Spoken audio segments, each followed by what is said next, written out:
Matthew 23 NRSV. Then Jesus said to the crowds and his disciples, "The scribes and the Pharisees sit on Moses' seat. Therefore do whatever they teach you and follow it, but do not do as they do, for they do not practice what they teach. They tie up heavy burdens, hard to bear, and lay them on the shoulders of others, but they themselves are unwilling to lift a finger to move them. They do all their deeds to be seen by others, for they make their phylacteries broad and their fringes long. They love to sit on the place of honor at banquets and the best seats in the synagogues, and to be greeted with respect in the marketplaces, and to have people call them rabbi. But you are not to be called rabbi, for you have one teacher, and you are all students. And call no one your father on earth, for you have one Father, the one in heaven. Nor are you to be called instructors, for you have one instructor, the Messiah. The greatest among you will be your servant. All who exalt themselves will be humbled, and all who humble themselves will be exalted. But woe to you, scribes and Pharisees, hypocrites! For you lock people out of the kingdom of heaven, for you do not go in yourselves, and when others are going in, you stop them. Woe to you, scribes and Pharisees, hypocrites! For you cross sea and land to make a single covenant, and you make the new covenant twice as much a child of hell as yourselves. Woe to you, blind guides, who say, "Whoever swears by the sanctuary is bound by nothing, but whoever swears by the gold of the sanctuary is bound by the oath."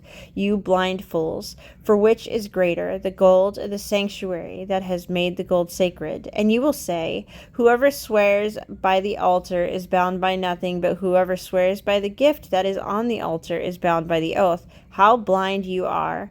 For which is greater, the gift or the altar that makes the gift sacred? So whoever swears by the altar swears by it and by everything on it, and whoever swears by the sanctuary swears by it and by the one who dwells in it.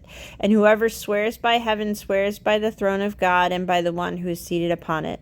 Woe to you, scribes and Pharisees, hypocrites! For you tithe mint, dill, and cumin, and have neglected the weightier matters of the law, justice and mercy and faith. It is those you ought to have practiced without neglecting the others. You blind guides, you strain out a gnat, but swallow a camel. Woe to you, scribes and Pharisees, hypocrites! For you clean the outside of the cup and of the plate, but inside they are full of greed and self-indulgence. You blind Pharisee, first clean the inside of the cup, so that the outside may also be clean.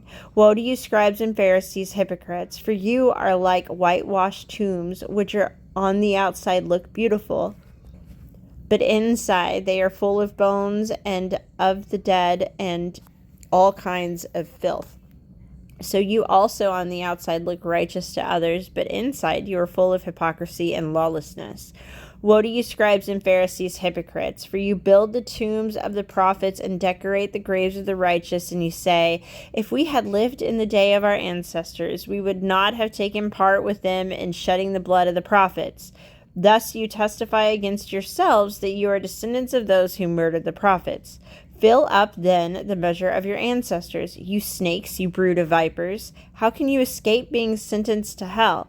Therefore I send you prophets, sages, and scribes, some of whom you will kill and crucify, and some you will flog in your synagogues and pursue from town to town, so that upon you may come all the righteous blood shed on earth, from the blood of righteous Abel to the blood of Zechariah, son of Berechiah, whom you murdered between the sanctuary and the altar. Truly I tell you, all this will come upon this generation. Jerusalem, Jerusalem, the city that kills the prophets and stones those who are sent to it. How often have I desired to gather your children together as a hen gathers her brood under her wings, and you were not willing. See, your house is left to you desolate. For I tell you, you will not see me again until you say, "Blessed is the one who comes in the name of the Lord."